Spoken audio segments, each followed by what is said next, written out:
তো বন্ধুরা, আরেকটা নতুন ব্লগ নিয়ে চলে আসলাম। তো তোমাদের সবাইকে গুড মর্নিং। তোমরা সবাই কেমন আছো? আশা করি তোমরা সবাই ভালো আছো, আমিও ভালো আছি। তো সকালবেলা উঠে আমি বাসনটা মাইজে নিলাম, আর আমার শাশুড়ি মা ওইদিকে উঠানটা সম্পূর্ণ ঝাড় দিল। তারপরে আমি ব্রাশ করে বাসি কাপড়টা ছাইড়ে নিলাম। তারপরে আমি রান্নাঘরে চা করতে চলে আসলাম। চা করে সবাই মিলে একসাথে বসে চা মুড়ি বিস্কিট খাইলাম। আর আমার মেয়ে একটু দেরি হয়েছে উঠতে, ও একাই লাস্টে খাইলো। তো আমাদের খাওয়া হয়ে গেছে। তো ওকে আমি বিস্কিট আর চা দিলাম। তো চা খায় না, তাও হঠাৎ হঠাৎ একটু করে বলে, মা আজকে একটু চা খাবো, তখন আমি চা দিই। তো চা খাওয়ার পর আমি ঘরে আসলাম। তো ঘরে বিছানাটা আগে উঠাই নিছি। তারপরে এই যে কালকের যে সন্ধ্যার দিকে কাপড়গুলো নিয়ে এসে চেয়ারের মধ্যে রাখছিলাম, গুছানো হয়নি, তার জন্য এখন বিছানা গুছানোর পর ওই কাপড়গুলো এখন আলনার মধ্যে গুছিয়ে রাখবো। কাপড় গুছানোটা হয়ে গেলে আমি ঘরটা সম্পূর্ণ মুছে নেব, তারপরে উঠানগুলো ঝাড় দিয়ে নেব। তো তোমরা ভিডিওটা দেখতে থাকো, তোমাদের ভালো লাগবে। আমি চেষ্টা করি সারাদিন আমি কি কি কাজ করি তোমাদের সাথে শেয়ার করার। ভিডিওটা যদি তোমাদের ভালো লাগে থাকে তাহলে একটা কমেন্টের মাধ্যমে আমাকে জানাবা, চ্যানেলটাকে সাবস্ক্রাইব করে দিবা।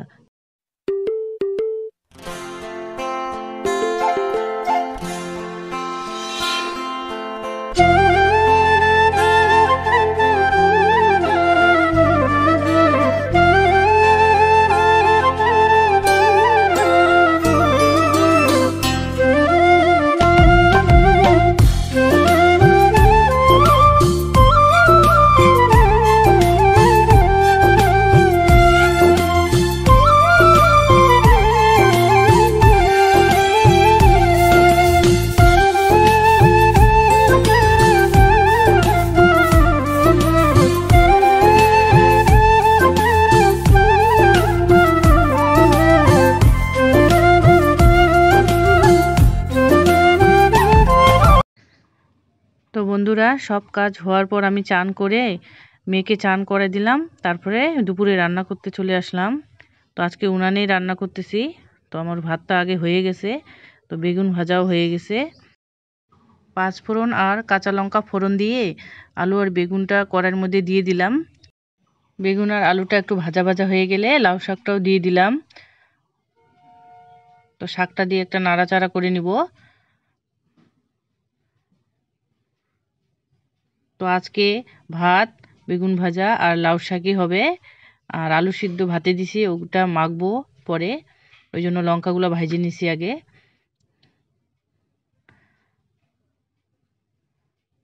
আর এই যে ধনিয়া পাতাটা লাউ শাকে নামানোর সময় দিব। তো বন্ধুরা, সবাইকে গুড ইভিনিং।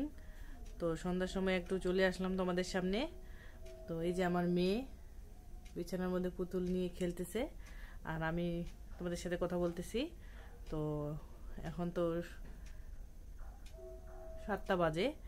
তো আমাদের বাজার থেকে এখনো আসে নাই, আজকে তো আমাদের এখানে বাজারের দিন। তো আমার শাশুড়ি বাজারে গেছে, আসবে। তো আমি ততক্ষণে ভাতটা উনানের মধ্যে বসাই দিব। তো চলো ভাতটা বসাই দিই।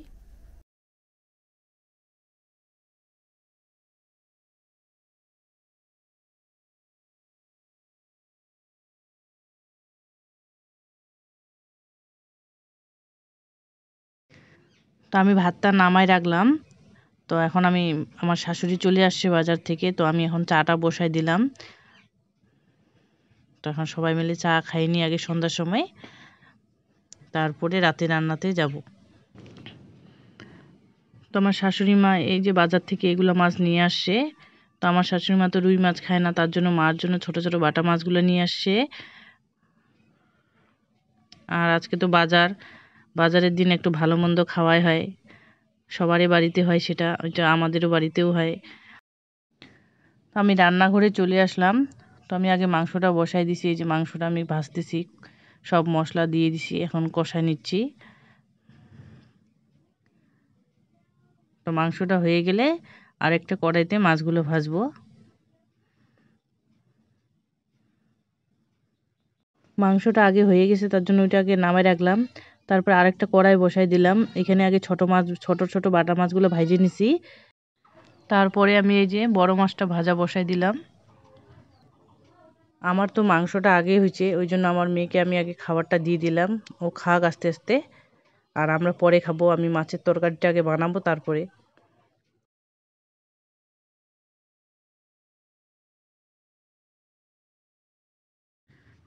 তো রাত্রে কি কি রান্না করলাম আরেকবার তোমাদের সাথে শেয়ার করে নিই। হাঁড়িতে তো ভাত আছে, আর মাংসটা দেখো আমার হয়ে গেছে, মাংসটাও, মাছগুলোও ভাজা হয়ে গেছে। এই যে মাছ, বড় মাছটা ভাজছি, আর এইগুলো ছোট মাছ। আমার শাশুড়ি মা আর কর্তামাকে দিব মাছ, বাকি মাছটা আমরা কালকে দুপুরবেলা রান্না করব। তো আমরা রাত্রে সবাই মিলে এখন খাওয়া দাওয়া করে নেব। আর আমার মাছের তরকারিও হয়ে গেছে। তো ভিডিওটা আর বড় করব না, এখানেই শেষ করব ব্লগটা। তো তোমরা সবাই ভালো থাকবা, সবাইকে গুড নাইট।